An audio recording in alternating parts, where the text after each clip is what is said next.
신앙에서 하나 확실한 것이 있다면 하나님께서 우리를 구원하시는 방법은 사람의 생각과는 확실히 틀리다는 것입니다.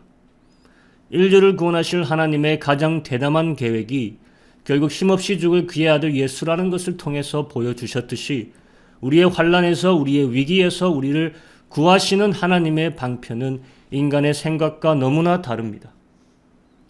지난주에 우리가 보았던 왼손잡이 에웃을 보십시오. 오른손을 쓰지 못하는 핸디캡에도 불구하고 하나님은 그의 왼손의 일격을 통해 이스라엘 민족을 구하지 않습니까? 우리는 우리의 강한 오른손을 의지하지만 하나님은 생각지 않는 왼손을 통해서 구원을 베푸시는 겁니다. 사사기서에 나오는 모든 이야기가 마찬가지예요. 사람의 능력을 앞세우지 않습니다. 사람의 연약함 속에서도 불구하고 구원을 이루어내시는 하나님의 능력. 이 말은 또한 바꾸어 말하면 어떠한 연약한 자라도 하나님의 구원의 도구로 사용될 수 있다는 겁니다. 오늘 드보라와 바락 야엘의 이야기 또한 마찬가지입니다. 하나님의 구원의 스토리입니다. 하지만 예기치 못한 자들과 예기치 못한 도구들을 통해서 하나님께서 구원을 일으키시는 겁니다. 드보라와 야엘은 여성입니다. 집안에서 한 남자의 아내이자 자식의 어머니예요. 그 당시 여성으로 태어났다는 것 자체가 핸디캡입니다. 민족을 구원할 업적을 이루기에는 가당치 않게 보이는 핸디캡입니다. 전쟁에 나가려면 먼저 담대함과 용기가 필요해요. 사람이 죽고 죽이는 피 터지는 전쟁터가 여성의 자연적인 성질들과 맞지 않습니다. 또한 전쟁에서 승리하려면 무엇보다 힘이 필요합니다. 육체적인 힘뿐만 아니라 적을 제압할 수 있는 우수한 무기도 필요해요. 하지만 여성들은 육체적인 힘에서 남성들에게 뒤질 뿐 아니라 무기를 사용해 본 적도 없습니다. 그 당시 생활 속에서 무기를 들 이유가 없잖아요. 그래서 여성들은 이런 자질들이 부족하다라고 쉽게 결론 지을 수 있지만 사실 성경은 이런 자질이 부족했던 것을 이스라엘 남성들이었다고 얘기하고 있습니다. 오늘 압제받는 이스라엘을 보기 바랍니다. 먼저 전쟁터에 나갈 담대함이 없습니다. 군대 장관 바락 한 명만 봐도 알 수 있습니다. 드보라가 나가라고 하는데 뭐라고 합니까? 당신이 가지 않으면 못 가겠다. 안 가겠다. 자, 담대함이 있습니까? 없습니까? 없어요. 또한 그들은 힘도 무기도 가지고 있지 않습니다. 힘이 없으니까 가나안 왕 야빈과 그의 족속들에게 압제받고 있죠. 그 적들이 가지고 있는 철병거, 지금으로 말하면 탱크입니다. 탱크 900대. 이스라엘은 한 대도 없는 최첨단 무기를 보유하고 있는 거예요. 힘도 안 되죠. 무기도 안 되죠. 더구나 용기까지 안 되는 것이 지금 이스라엘 남성들입니다. 이럴 때 하나님께서 누구를 민족의 구원자로 일으키십니까? 바로 우리가 나약하다고 깔볼 만한 여성들이에요. 그들의 영성이 더 대담하고 더 강하고 더 모험적인 겁니다. 이스라엘 남성 중 누구 하나 리더가 될 만한 영성이 없는 가운데 여성들이 그들의 영성으로 민족을 이끌고 가는 겁니다. 그들은 육체의 힘은 딸릴지 모릅니다. 피 터지는 전쟁의 경험은 없을 수 있어요. 창과 검이 익숙한 게 아니에요. 하지만 하나님의 구원의 메인 도구는 이런 게 아니잖아요. 오늘 드보라와 야엘이라는 두 여성을 중점적으로 보면서 우리의 신앙을 점검해 보길 원합니다. 과연 내 손을 통해서 하나님이 내 가정과 내 사업과 내 지역의 구원을 일으키실 만한 영적인 퀄리티, 자질들이 있는지 한번 확인해 보시고 없다면 배우시길 원합니다. 오늘 먼저 성경은 드보라를 민족의 어머니라고 칭하고 있습니다. 5장으로 함께 가봅니다. 이 사사기 5장은 시스라와의 전쟁을 승리로 이끌고 성령의 영감으로 지은 드보라와 바락의 노래라고 합니다. 여기서 드보라가 언제 민족의 어머니가 되었는지 얘기를 하고 있습니다. 5장 7절 이스라엘의 관원이 그치고 그쳤더니 나 드보라가 일어났고 내가 일어나서 이스라엘의 어미가 되었도다. 한 남자의 평범한 아내이자 자식들의 어머니였을 가정의 여성이 민족의 어머니로 등급합니다. 어떠한 영성과 자질이 있었기에 이게 가능한 것인가? 성경은 이 시기를 이렇게 얘기하고 있습니다. 이스라엘의 관원이 그친 시기다. 관원이 그치고 그쳤더니. 여기서 관원이란 히브리 말은 리더십이란 말입니다. 이스라엘 민족의 리더십이 그쳤다는 거예요. 리더십이 뭡니까? 올바른 판단을 하여 사람들에게 나아갈 방향을 제시하고 이끌고 가는 것이 리더십 아닙니까? 위기의 상황과 혼돈의 상황에서 누군가 그 상황과 혼돈의 성격을 파악하여 올바른 방향을 제시하고 이끌고 가주어야 하는데 그런 자들이 없었다는 거예요. 민족이 리더십의 부재로 무너지고 있었다는 겁니다. 그럴 때 한 여성이 일어납니다. 성경은 이렇게 말하죠. 나 드보라가 일어났고 내가 일어났다. 남성들이 일어나지 못하니까 누가 일어납니까? 여성이 일어나는 거예요. 누군가는 민족을 구해야 될 거 아닙니까? 그 앞절을 보시기 바랍니다. 5장 6절. 아낫의 아들 삼갈의 날에 또는 야엘의 날에는 대로가 비었고 행인들은 소로로 다녔더라. 남성들은 대낮에 그 넓은 길로 다니지도 못하고 뒷길로 돌아갔다는 말입니다. 왜입니까? 무서우니까, 간이 콩알 많으니까. 압제자의 손에서 남성들의 영성이 거세당하여 이렇게 소심해지고 있었다는 겁니다. 동네에서 동네로 가는 길도 맘 놓고 못 다니는 거예요. 여호수아와 갈렙의 영성이 끝났어요. 대장부의 신앙은 간대없고 숨어서 다니는 이 수치스러운 신앙의 모습. 그럴 때 드보라가 일어났다고 합니다. 남성들이 스스로 일어나지 못하니까 여성이 일어난 겁니다. 하나님의 영이 그녀에게 충만히 거하시고 그녀를 통해 역사하십니다. 드보라가 사람을 보내 바락을 부릅니다. 전쟁에 나가라는 이 드보라의 명령의 권위를 한번 이 한 구절에서 체감해 보시기 바랍니다. 4장 6절. 드보라가 보내어 아비노함의 아들 바락을 납달리 게데스에서 불러다 그에게 이르되 이스라엘 하나님 여호와께서 이같이 명하지 아니하셨느냐 이르시기를 너는 납달리 자손과 스불론 자손 1만 명을 거느리고 다볼산으로 가라. 1만 명으로 가라는 거예요. 이스라엘 자손을 다 긁어 모아 가도 되지 않는 게임인데 바락에게 납달리와 스불론 족속만 데리고 가라는 겁니다. 이길 것 같지 않은 전쟁이에요. 하지만 용사 바락에게 민족의 어머니 드보라의 말은 권위가 있는 겁니다. 확신이 오는 거예요. 바락이 요청합니다. 드보라에게 이 전쟁에서 요청하는 것이 하나 있어요. 더 많은 지원병이 필요하다? 아니에요. 더 많은 무기를 준비할 시간을 주세요? 아닙니다. 뭐가 필요하다고 요청합니까? 8절. 바락이 그에게 이르되 당신이 나와 함께 가면 내가 가려니와 당신이 나와 함께 가지 아니하면 나는 가지 않겠노라. 당신이 필요합니다.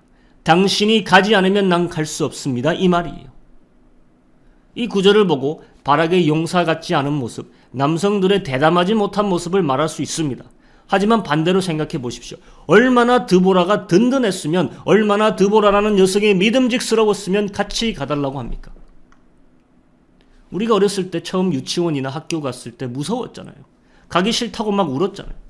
그럴 때 누가 같이 가주면 그렇게 든든했습니까? 어머니예요. 어머니가 세상에서 내게 가장 든든한 존재였습니다.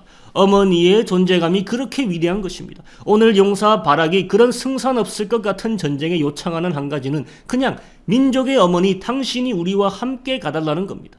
우리가 이길 수 없을 것 같은 저 낯선 곳 두려운 곳에 어머니로서 당신이 함께 가시면 우리가 힘을 얻을 것입니다. 이렇게 보면 우리의 약함을 솔직히 인정하는 건 나쁜 건 아닌 것 같습니다. 믿음이 없음을 인정하는 것 그렇게 나쁜 게 아니에요. 하지만 우린 드보라를 보기 원합니다. 모든 남성들이 가야 하는 전쟁에서 그들이 동행하길 원했던 자는 바로 한 여성, 믿음의 어머니 드보라였습니다. 오늘 말씀이 여성들에게만 해당되는 말씀이 아니지만 한번 고려해 보시기 바랍니다. 내 남편의 신앙, 내 자식들의 신앙이 형편없는 거예요. 가정에 나아갈 방향과 비전이 없는 거예요. 밖에서 늘 치이고 안에서 끙끙대고 있는 겁니다. 누군가 리더십을 가지고 혼돈과 위기의 상황에서 가정과 교회와 직장을 이끌어줘야 되는데 없는 겁니다. 그럴 때 누가 일어나야 합니까? 여성들이 일어나야 합니다. 스스로 일어나야 합니다. 오늘 드보라는 내가 일어났고 내가 일어났다라고 강조하고 있습니다. 누가 시켜서가 아니라 내가 두 손을 걷어붙이고 허리를 동이고 일어나고 또 일어났다는 거예요. 왜 안 넘어졌겠습니까? 하지만 계속 일어났던 겁니다. 우리 여성분들 민족의 어머니 되시길 축원합니다. 가정의 해결사 되시길 축원합니다. 남편과 자식들이 위기의 시기에 믿고 의지할 수 있는 영성의 어머니 되시길 축원합니다. 이제 이 전쟁이 어떻게 전개되었는지 보기 원합니다. 많은 이스라엘 자손이 전쟁에 참여하길 거부해요. 5장 8절과 16절 17절. 무리가 새 신들을 택하였으므로 그때의 전쟁이 성문에 미쳤으나 이스라엘 4만 명 중에 방패와 창이 보였던고 네가 양의 우리 가운데 앉아서 목자의 저 부는 소리를 들으면 어찌미뇨. 루벤 시냇가에서 마음에 크게 살핌이 있도다. 길르앗은 요단 저편에 거하거늘 다는 배에 머무르면 어찌미뇨 아셀은 해빈에 앉고 자기 시냇가에 거하도다. 먼저 지금 일어나는 전쟁은 북쪽 예수님의 고향 나사렛 근처 그 무기또라는 지역에서 일어나고 있는 상황입니다. 그러니 남쪽에 거주하는 나머지 지파들이 전쟁에 참여하기 힘든 상황일 수 있습니다. 하지만 적어도 근처에 있던 다른 지파들은 이 전쟁에 참여해야 합니다. 8절에 보면 적어도 4만 명의 용사들은 있었다는 거예요. 물론 가지고 나가 싸울 무기 방패와 창이 없었다 하더라도 4만 명은 모여줘야 합니다. 그런데 루벤 지파는 뭐 했다는 겁니까? 양이 우리 가운데 앉아서 목자의 피리 부는 소리 따위를 듣고 있었다는 거예요. 전쟁에 나오라는 나팔 소리가 아니라 자신들의 거주지에서 시냇가에 앉아 갈까 말까 뜸들이다 않았다는 겁니다. 마음에 크게 살핌이 있도다. 이거 지금 비꼬는 거예요. 길르앗은 므낫셋 지파를 얘기하는 겁니다. 단 지파는 근처 위쪽에 거주하죠. 아셀은 왼쪽 해변가에 있습니다. 그런데 므낫셋도 단도 아셀도 자기 있는 곳에서 있지 도우러 올 생각이 없었다는 겁니다. 배 타고 놀고 있고 시냇가에서 돌길질이나 하고 있고 이런 상황이에요. 그런데 그 와중에서 이스라엘을 구하기 위해 어느 지파들이 모입니까? 바로 스불론과 납달리 지파입니다. 18절 스불론은 죽음을 무릅쓰고 생명을 아끼지 아니한 백성이요 납달리도 들의 높은 곳에서 그러하도다. 거기다 이사갈도 합류합니다. 5장 15절 이사갈의 방백들이 드보라와 함께하니 이사갈의 심사를 바락도 가졌도다. 그 발을 쫓아 골짜기로 달려 내려가니. 여러분 900대의 철병거를 가지고 시스라가 내려옵니다. 지금 바락은 스불론 지파, 납달리 지파, 이사갈 지파의 10,000명 정도만 데리고 900대의 철병거와 맞서 싸워야 합니다. 수적으로도 힘으로도 무기로도 딸리는 상황입니다. 지금 이 상황에서 다볼산에 모여 있는 거예요. 그런데 드보라가 이렇게 말합니다. 4장 13절 14절 시스라가 모든 병거 곧 철병거 900승과 자기와 함께 있는 온 군사를 이방 하로 셋에서부터 기송강으로 모은지라. 드보라가 바락에게 이르되 일어나라. 이는 여호와께서 시스라를 내 손에 붙이신 날이라. 여호와께서 너희 앞서 행하지 아니하시느냐. 이에 바락이 1만 명을 거느리고 다볼산에서 내려가니. 드보라의 명을 받들어 평지로 내려가는 겁니다. 1만 명을 거느리고 일당 백인 900대의 철병거 플러스 그들의 군사들과 함께 싸우러 가는 거예요. 전투력으로 따지면 적어도 9만 명과 10,000명이 싸우는 꼴입니다. 그럼 유리한 고지에서 싸워야 득이 있을 것 아닙니까? 그럼 평지가 아니라 지금 있는 고지대에서 싸워야 할 거 아니에요. 하지만 내려가라는 겁니다. 평지로 내려갑니다. 이거는 군사 책략적인 관점에서 보면 자살 행위입니다. 평지들은 이 병거들이 휩쓸고 다닐 수 있는 곳이에요. 그러니까 이들은 지금 죽음을 무릅쓰고 내려가는 겁니다. 성경이 5장 18절에 말하지 않습니까? 스불론은 죽음을 무릅쓰고 생명을 아끼지 아니하였다. 영적 전투에서 쉽게 이기는 전투는 없습니다. 죽을 각오를 하는 건 어느 전투에서도 동일합니다. 당시 무적이라는 철병거를 상대로 평지로 내려가는 것은 자살 행위예요. 죽을 각오하지 않으면 되지 않는 일입니다. 하지만 민족의 어머니 드보라가 명합니다. 내려가라. 내려가라. 내려갈 수 있는 유일한 이유가 있습니다. 선지자 드보라가 외칩니다. 누가 앞서 내려가신다? 바로 우리 여호와 하나님이 앞서 내려가신다. 내려갔다라는 겁니다. 그러니 너희들도 따라 내려가라는 겁니다. 승산이 없어 보여도 내가 가진 무기나 능력이 하찮게 보여도 내려가서 싸우라는 거예요. 불리해 보이는 그 환경으로 내려가서 싸우라는 겁니다. 거기서 너희는 이미 승리를 했다는 겁니다. 왜? 여호와 하나님이 앞서 내려가셨기에. 그래서 내려갑니다. 달려서 내려갑니다. 함성을 지르고 용기를 내어 죽을 각오로 내려갑니다. 이때만큼은 여러분 이들의 한마음된 믿음의 용기를 주목하셔야 돼요. 그 산 밑으로 달려 내려가는 이 행동은 민족의 드보라가 한 그 말씀을 믿고 생명 걸고 죽음으로 뛰어드는 겁니다. 드보라의 역할이 바로 이거였습니다. 그들에게 말씀으로 불가능을 도전케 한 거예요. 여러분 그런 믿음 있습니까? 아직도 산 위에서 움찔거리고 있지 않습니까? 아래에 번뜩이는 철병거를 보고 있으니까 내 문제를 내려가서 직면할 마음이 생기지 않지 않습니까? 2019년 불리해 보이는 그곳으로, 불가능해 보이는 그곳으로 내려가시기 바랍니다. 주 여호와가 말씀하십니다. 내가 먼저 내려가 싸운다. 나를 따르라. 생명을 무릅쓰고 여호와의 말씀을 따라 달려 내려가는 그들의 믿음에 불현듯 하늘과 땅이 요동칩니다. 갑자기 믿을 수 없는 일이 생기기 시작합니다. 도대체 어떻게 1만 명의 졸군들이 최신 무기로 무장한 가나안 민족을 쳐부셨는지 4장에서는 도무지 나오지가 않아요. 그래서 5장으로 가야 합니다. 5장 4절, 5절, 21절. 여호와의 주께서 세일에서부터 나오시고 에돔 들에서부터 진행하실 때에 땅이 진동하고 하늘도 새어서 구름이 물을 내렸나이다.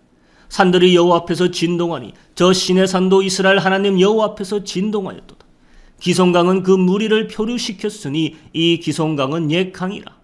내 영혼아 네가 힘있는 자를 밟았도다. 무슨 일이 일어났다는 겁니까? 내려가고 있는데 갑자기 땅이 진동하는 겁니다. 지진이 일어나는 겁니다. 말을 앞세우고 운영하고 있는 철병거들이 어떻게 되겠습니까? 말들이 말을 듣겠습니까? 제어가 되지 않는 거예요. 거기다 하늘이 새어서 물이 내렸다는 겁니다. 갑작스런 폭우가 하늘에서 그냥 때리 부었다는 겁니다. 그럼 땅이 어떻게 되겠어요?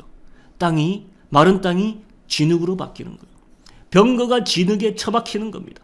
하나님이 이스라엘을 위해 싸우시는 겁니다. 무기도 없고 병력도 없지만 하늘과 땅이 여호와의 명령을 받들어 싸우는 겁니다. 땅은 진동하고 하늘은 폭우를 보냅니다.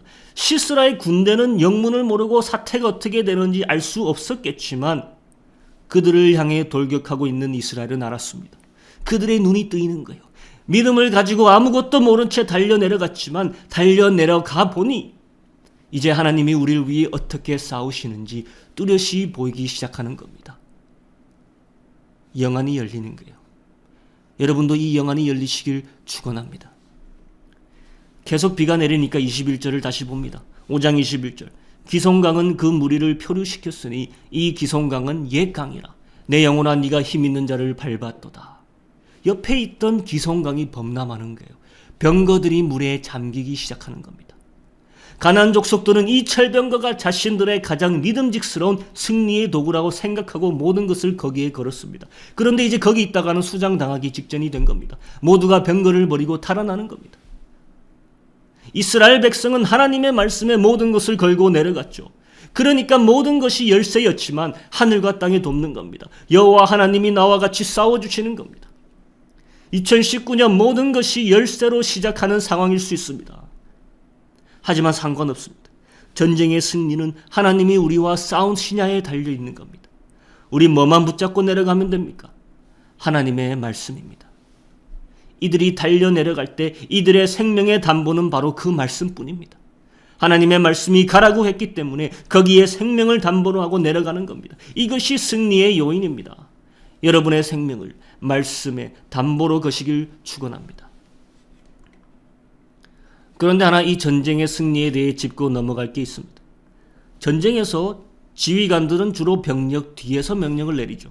물론 앞에 나서서 싸우는 솔선수범인 지휘관도 있지만 나이가 많고 힘이 딸리는 리더십들은 뒤에서 군사들을 통솔하고 보내죠. 하지만 오늘 한번 다시 봅니다. 오늘 하나님이 쓰신 승리의 주역들이 많지만 그 중에 간과할 수 없는 자들이 있습니다. 바로 리더들입니다. 5장 2절. 이스라엘의 두령이 그를 영솔하였고 백성이 즐거이 헌신하였으니 여호와를 찬송하라. 다시 이것을 좀 더 명확하게 제가 번역해 봅니다. 이스라엘의 리더들이 앞서 나갔고 그 백성들은 자원하여 바쳤으니 여호와를 찬송하라. 지금 전쟁터에서 누가 어떻게 싸웠느냐를 함축하는 말입니다. 이제까지 자기 구실을 하지 못했던 리더들이 이제까지 리더십 같지 않던 리더십들이 바로 이 격전에서 리더십을 발휘하는 거예요. 자기가 먼저 죽는 한이 있더라도 앞서 통솔하여 나갔다는 겁니다. 이제까지 뒷짐지고 뒤에서 비판만 하고 뒤에서 눈치만 봤던 리더들이 바락을 중심으로 일어서는 거예요. 자기 자리를 찾아가는 겁니다. 자신의 생명을 바치는 싸움에 앞서서 나가는 거예요. 그러니까 백성들이 어떻게 됩니까? 백성들도 자동적으로 일어서는 거예요. 백성들도 용기를 얻는 겁니다. 백성의 두령들이 먼저 죽음에 정면 도전하여 돌진하는데 감동받지 않겠습니까? 백성들이 용기 내지 않겠습니까? 지금 우리가 마주하고 있는 범교회적인 문제, 아니 우리 가정과 우리 교회들에게서 이 사사기서 4장의 전투는 무너진 리더십들이 어떻게 다시 백성을 이끌고 전쟁에서 승리할 수 있는지 보여주는 겁니다. 여호와 하나님의 말씀을 붙잡고 먼저 리더십들이 죽을 것 같이 보이는 그곳으로 내려가야 되는 거예요. 리더들이 먼저 죽는 각오로 내려가야 백성들이 즐거이 헌신하는 겁니다. 내는 살고 너희들은 죽어라. 내는 배부르고 너희들은 고파라. 지금 이렇게 하고 있잖아요. 리더들이 죽으러 가는 영성을 보여야 교회와 가정이 일어난다는 겁니다. 혼자만 어떻게든 살아보려고 발버둥 치면 둘 다 망하는 거예요. 2019년 우리 리더십을 가지고 있는 리더들은 이 말씀을 바로 새겨 들으시기 바랍니다. 말씀만 붙잡고 먼저 죽으러 가라 이거예요. 그게 이길 수 있는 싸움을 하는 겁니다. 마지막 승리의 또 다른 주역, 야엘이라는 여성을 보기 원합니다. 야엘이라는 여성에 대해 우리가 아는 것이 거의 없습니다. 단지 겐 족속 헤벨의 아내라고 야엘을 소개합니다. 그리고 이 헤벨은 모세와 여호수아를 따라 가나안 땅에 이주했던 이드로 장인의 자식들 중 하나예요. 그러니까 이스라엘과 문제없이 잘 지냈을 겁니다. 그런데 어떻게 했는지 모르지만 이스라엘뿐 아니라 이 가나안 민족들과도 평화 조약을 맺고 화평히 살고 있던 사람이라고 성경은 말해줍니다. 4장 11절 17절 모세의 장인 호밥의 자손 중 겐 사람 헤벨이 자기 족속을 떠나 게데스에 가까운 사하나님 상수리 나무 곁에 이르러 장막을 쳤더라. 시스라가 도보로 도망하여 겐 사람 헤벨의 아내 야엘의 장막에 이르렀으니 하솔왕 야빈은 겐 사람 헤벨의 집과 화평이 있음이라. 그러니까 시스라가 모시고 있던 하솔왕 야빈과 헤벨 사이에 화평이 있다는 것으로 보아서 헤벨 사람의 집은 먼저 굉장히 유력한 집안이라는 것을 알 수 있죠. 헤벨은 겐 족속으로 이방인입니다. 한편으로는 모세의 장인과 연관되었다는 것을 기반으로 이스라엘과 화평할 수 있었고, 또 한편으로는 이방인으로서 그 지역의 유력한 왕이나 권력자에게 정치적인 로비를 하여서 독립적이고 안전한 위치를 확보했던 지혜가 있던 집안이라 생각합니다. 스위스 같은 나라죠. 여기도 아니고 저기도 아니지만 잘 살아남잖아요. 오늘 시스라가 철병거를 버리고 혼자 도망했죠. 도망하다 들린 곳이 바로 헤벨의 거주지입니다. 그것도 헤벨의 아내의 장막입니다. 4장 18절 20절 야엘이 나가 시스라를 영접하며 그에게 말하되 나의 주여 들어오소서 내게로 들어오시고 두려워하지 마소서 하매 그 장막에 들어가니 야엘이 이불로 덮으니라. 시스라가 그에게 말하되 청하노니 내게 물을 조금 마시우라 내가 목이 마르도다 하매 젖부대를 열어 그에게 마시우고 그를 덮으니 그가 또 가로되 장막문에 섰다가 만일 사람이 와서 내게 묻기를 여기 어떤 사람이 있느냐 하거든 너는 없다 하라 하고 그가 곤비하여 깊이 잠든지라. 헤벨 아내 야엘이 장막 말뚝을 취하고 손에 방망이를 들고 그에게로 가만히 가서 말뚝을 그 살적에 박음해 말뚝이 꿰뚫고 땅에 박히니 시스라가 기절하여 죽으니라. 자, 야엘이라는 여성 어떻게 이런 무지막지한 강큰 일을 하게 됐을까? 한 여성으로서 한 나라의 군대 장관을 이렇게 태연히 한 방에 끝낼 수 있는가? 그 담력과 힘은 도대체 어디서 나온 건가? 이 여자는 못을 잡은 손을 떨지를 않습니다. 그 말뚝을 잡고 내리치는 손이 떨렸다면 하지 못해요. 하지만 이 여성은 처음부터 이것을 행할 마음이 있었던 것 같습니다. 야엘이 나가 시스라를 영접하죠. 먼저 나가서 영접하는 겁니다. 그리고 장막으로 불러서 이불로 덮어주는 겁니다. 이불 가져오라고 안 했습니다. 최대한 편하게 느끼게 하려는 겁니다. 목이 마르다는데 물이 아니라 우유를 갖다 줍니다. 이런 행동들을 봤을 때 그녀는 어떤 분명한 목적을 가지고 있고 그것을 행하고 있습니다. 예상한 대로 시스라는 곤히 잠이 들고 그녀는 이미 마음먹은 대로 목과 망치를 가져옵니다. 그리고 유유히 시스라의 관자놀이에 말뚝을 쳐서 박습니다. 무시무시한 여자예요. 이 야엘이라는 이름 자체도 산염소란 뜻입니다. 절벽을 기어 올라가는 간 큰 염소도 있지 않습니까? 이 여자 쉬운 여자는 아닙니다.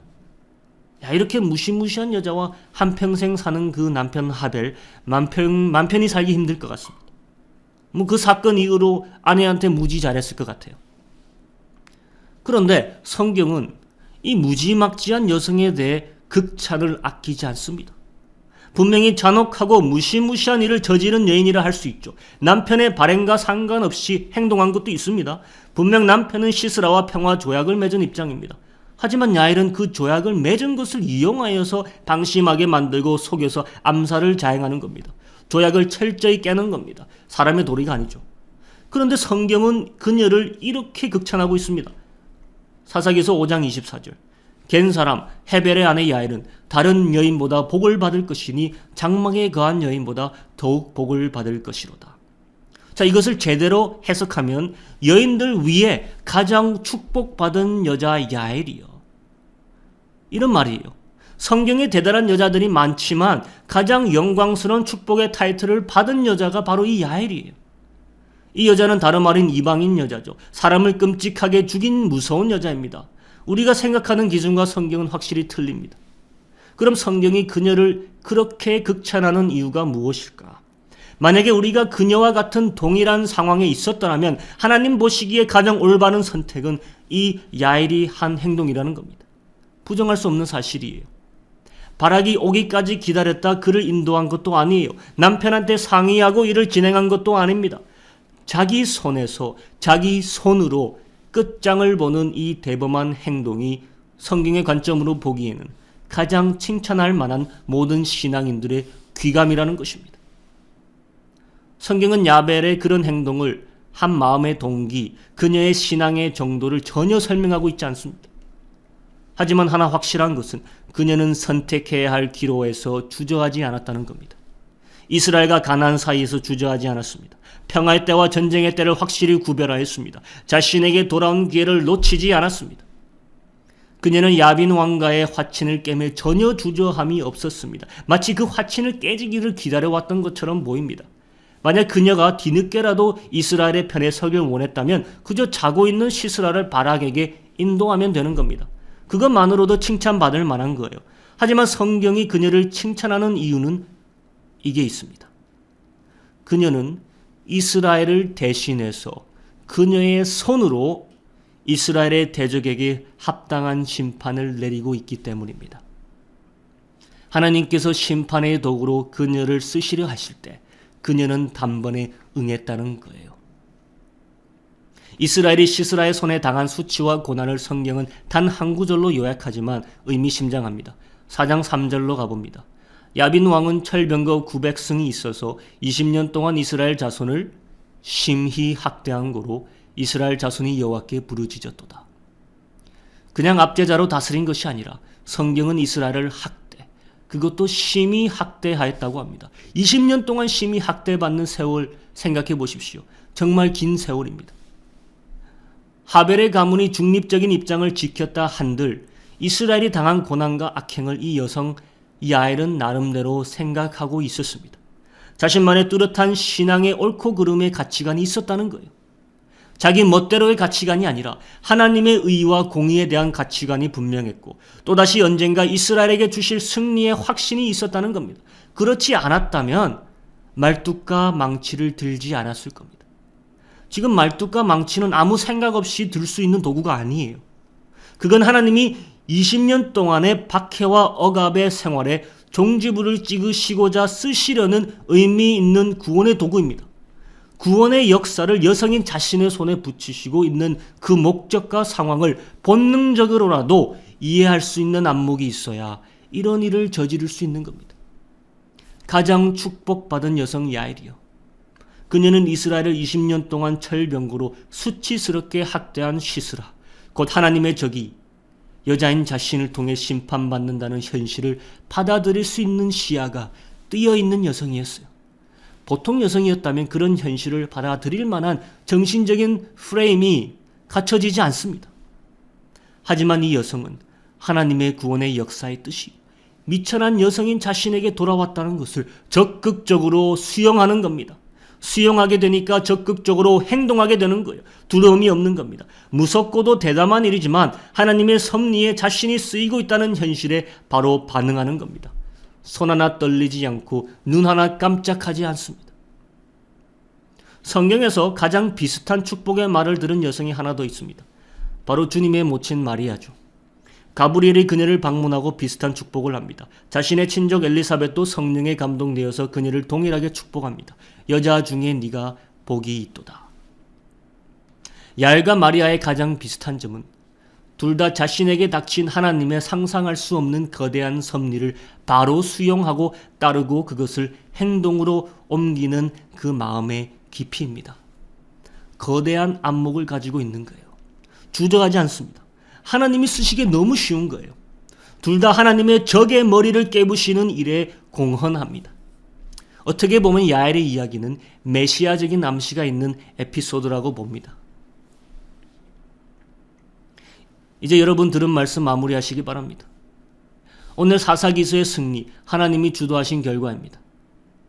하지만 하나님은 사람들 없이 일하지 않습니다. 거기에 민족의 어머니 드보라가 있었고, 목과 망치를 들어 적의 수장을 심판한 야엘이 있었고, 말씀을 생명의 담보로 여기고 적장으로 달려내려간 바락과 리더십들이 있었습니다.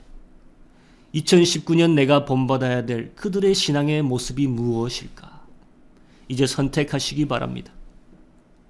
이 일주일간 내게 부족한 신앙의 자질이 무엇일까? 단호함이 부족한지, 말씀을 붙잡는 간절함이 부족한지, 하나님의 섭리를 이해함이 부족한지 고민하시고 기도하시기 바랍니다. 2019년 승리하려면 반드시 이것들을 배워야 합니다. 이제 기도하기 바랍니다.